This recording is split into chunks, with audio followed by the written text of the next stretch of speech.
Hey guys, Jason Lino here. Today's video is going to be probably one of my most important videos to watch.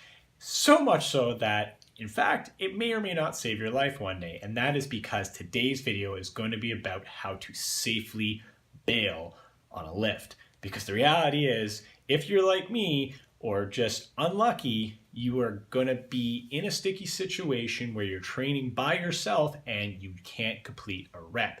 And you're basically going to pin yourself, whether it's a squat or a bench, not so much a deadlift. But no matter how good you are, you will hit that point. Because trust me, I know.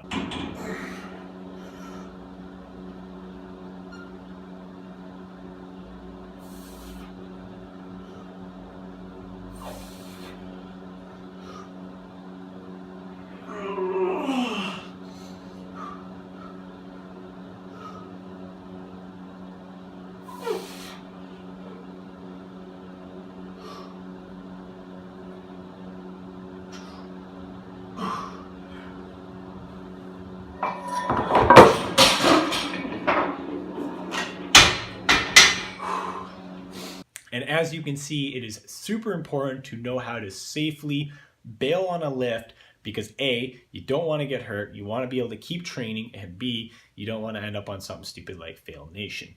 So today I'm just going to quickly share with you my 3 main ways to bail on all your lifts. So let's get started. So on your squat, the reality is there's going to be a time where you're going to just squat down, but you're not going to be able to get back up. And that is not the most comfortable situation because having weight crushed down on you and not really knowing where to go isn't really enjoyable situation.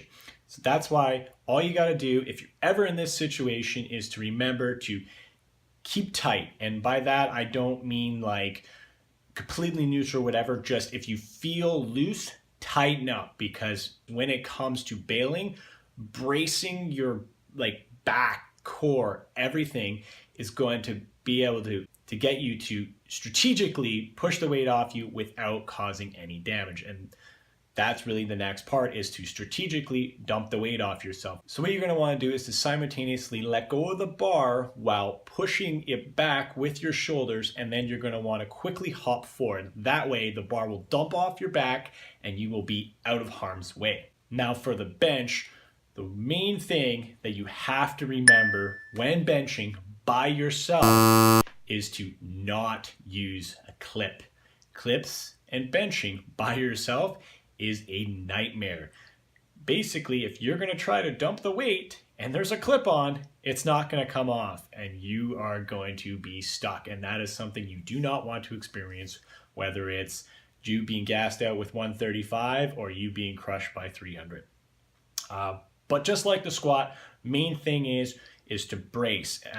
But with this lift, you also want to try to pull your elbows in as close as you can to your torso. That way you will be able to keep your shoulders locked in and tight and you won't overstress any tendons, ligaments, etc. The next step is kind of the one that people don't really like to experience, and that is actually dumping the weight. You're going to have to strategically drop the one side to the point where the plate slides off, but once that happens, you will have to be prepared for the other plate to slam to the floor. And that is why I emphasize greatly on keeping tight and pulling those elbows in, and that way you will be out of harm's way.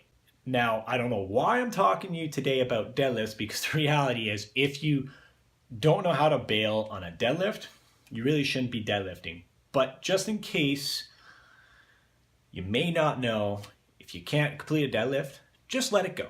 All right, guys, that's the video. Hopefully you enjoyed it. These are kind of my quick tips, or my quick safety points, you could say, into how to safely bail from your lifts.